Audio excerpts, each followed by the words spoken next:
লোকসভা ভোটের আগে অন্তর্বর্তী সাধারণ বাজেট পেশ করলেন অর্থমন্ত্রী পি চিদম্বরম। বাজেট পাঠের শুরুতেই বিরোধীদের উদ্দেশ্যে বলেন, আমি এমন কিছু করব না যাতে ভারতের অর্থনৈতিক স্থিতিশীলতা ধাক্কা খায়। সেই সঙ্গে সরকারের সাফল্যের খতিয়ান তুলে ধরে জানালেন, ৩৩ বছরে সবথেকে বেশি আর্থিক বৃদ্ধি হয়েছে দ্বিতীয় ইউপিএ সরকারের আমলেই। লোকসভা নির্বাচনের আগে প্রথা মতোই ভোট অন অ্যাকাউন্ট পেশ করলেন অর্থমন্ত্রী পি চিদম্বরম। রবিবার রাত থেকেই চিদম্বরমের স্বপ্ন ও সম্ভাবনার বাজেট নিয়ে দেশের আমজনতার প্রত্যাশা ছিল তুঙ্গে। লোকসভা ভোটের আগে নতুন করে দেশের সাধারণ মানুষের আর শিরোপীড়ার কারণ হতে চাইলেন না অর্থমন্ত্রী, তাই অপরিবর্তিত রাখলেন আয়কর। সেই সঙ্গে জানালেন, তীব্র আর্থিক মন্দার মধ্যেও ভারত উন্নয়নের হার বজায় রেখেছে। শুধু তাই নয়, 2016-17-র মধ্যে রাজকোষ ঘাটতির পরিমাণ কমিয়ে 3% নিয়ে যাওয়া লক্ষ্যমাত্রা রাখলেন এই দুদে অর্থনীতিবিদ, যা রীতিমতো চ্যালেঞ্জিং। এক নজরে দেখে নেওয়া যাক চিদম্বরমের বক্তব্যের সারবত্তা। বিশ্ব আর্থিক মন্দার শিকার ভারত। আমাদের যে সমস্যার মুখে পড়তে হয়েছে উন্নয়নশীল দেশের অর্থনীতিতে, তা খুবই স্বাভাবিক। অর্থনৈতিক মন্দা থেকে নিজেদের কিছুটা হলেও রক্ষা করতে পেরেছে হাতে গোনা কয়েকটি দেশ, ভারত তাদের মধ্যে অন্যতম। আর্থিক বৃদ্ধির হার 2013-14 অর্থবর্ষে ছিল 4.6%। চলতি আর্থিক বছরে 5.2% নিয়ে যাওয়ার লক্ষ্য। 2014-15 আর্থিক বর্ষে রাজকোষ ঘাটতিকে জিডিপির 4.1% নিয়ে যাওয়ার লক্ষ্য। 2013-14 অর্থবর্ষে রাজকোষ ঘাটতির পরিমাণ ছিল 4.6%। 2016-17-র মধ্যে রাজকোষ ঘাটতিকে জিডিপির 3% নিয়ে যাওয়ার লক্ষ্যমাত্রা রেখেছেন অর্থমন্ত্রী। 7.3% হারে মুদ্রাস্ফীতি হয়েছে। কৃষি ক্ষেত্রে জিডিপি 4.5%-এরও বেশি। রপ্তানি বৃদ্ধি ও আমদানি হ্রাস, আত্মনির্ভরতা, উন্নয়ন বৃদ্ধির লক্ষ্য ছিল। বৃদ্ধিতে উন্নয়নের হার ভালো। ডলারের নিরিখে টাকার দাম পড়লেও উন্নয়নশীল দেশগুলির তুলনায় ভারতীয় মুদ্রার পতনের হার সব থেকে কম। ডলারের তুলনায় টাকার দাম পড়ার আর সম্ভাবনা নেই। ভান্ডারে $1,500 কোটি মজুদ রয়েছে। খনি উৎপাদন শিল্প ছাড়া অন্য কোথাও পুঁজি বিনিয়োগ কমেনি। চিনি, বস্ত্র, তৈলবীজ উৎপাদনে নতুন রেকর্ড হতে চলেছে। I have declared that our objectives were fiscal consolidation, price stability, self-sufficiency in food, reviving the growth cycle, enhancing investments, promoting manufacturing, encouraging exports, quickening the pace of implementation of projects, and finding practical solutions to certain stressed sectors such as petroleum, power, coal, highways, and textiles. Let me begin with the good news. The fiscal deficit for 2013-14 will be contained at 4.6% of GDP, well below the red line that I had drawn last year.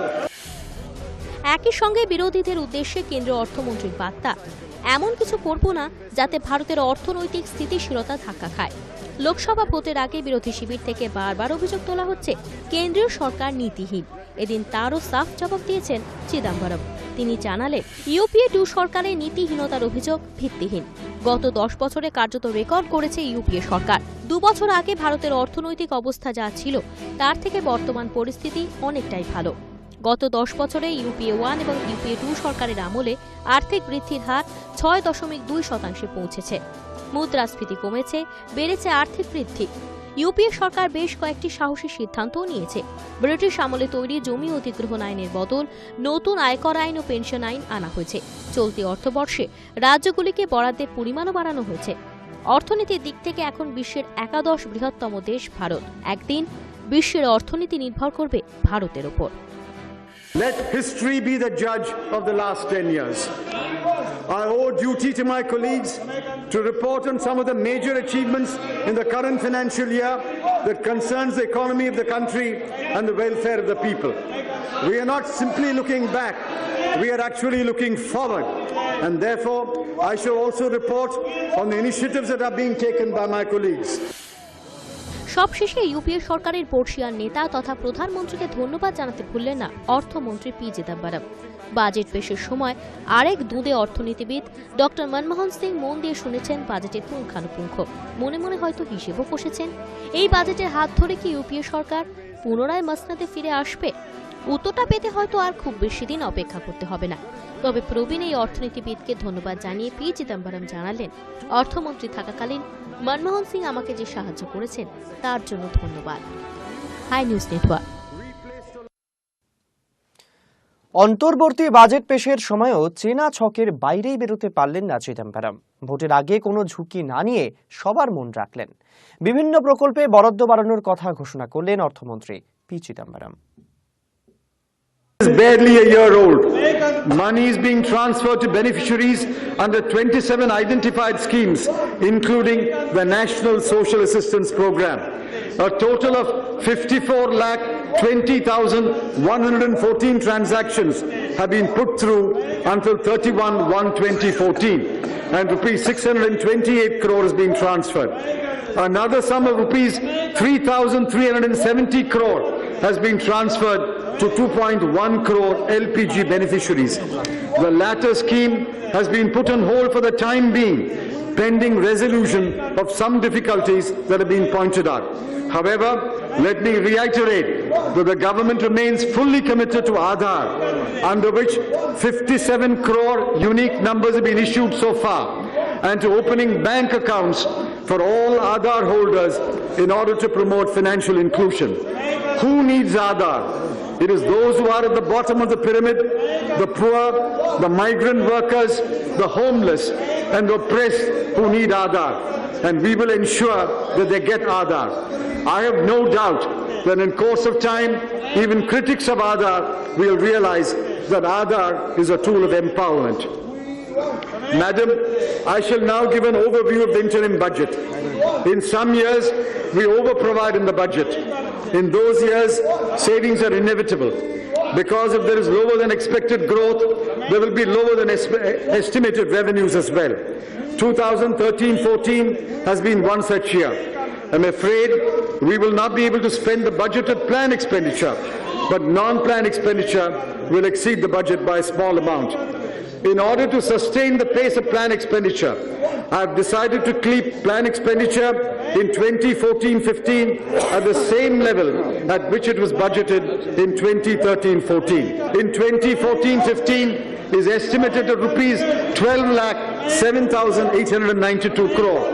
Of this, the expenditure on subsidies for food, fertilizer and fuel will be rupees 2,46,397 crore. This is slightly more than the revised estimate of rupees 2,45,452 crore in 2013-14. For fuel subsidy, I have provided rupees 65,000 crore. We have this year absorbed the rollover of rupees 45,000 crore from the fourth quarter of 2012-13, and will roll over only rupees 35,000 crore from the fourth quarter of this year into the next year.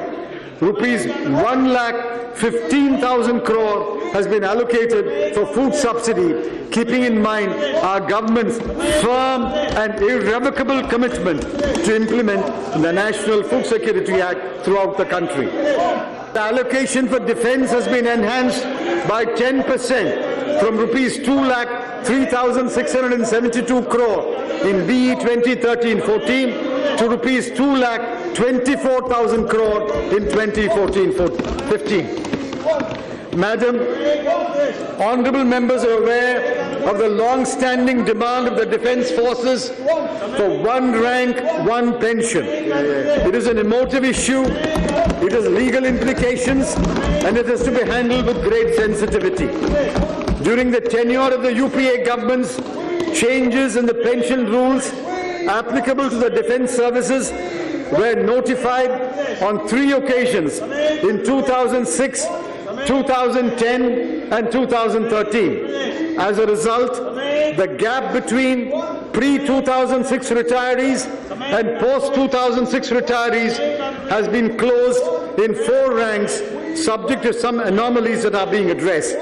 These are Havildar, Naib Subedar, Subedar and Subedar Major.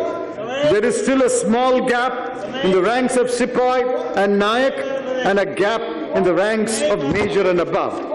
We need a young fighting force, we need young Jawans, and we need young officers. We also need to take care of those who served in the defence forces only for a limited number of years. Government has therefore decided to walk the last mile and close the gap for all retirees in all ranks. I'm happy to announce that government has accepted the principle of one rank, one pension for the defence forces. This decision will be implemented prospectively from the financial year 2014-15. The requirement for 2014-15 is estimated at rupees 500 crore and is an earnest of the UPA government's commitment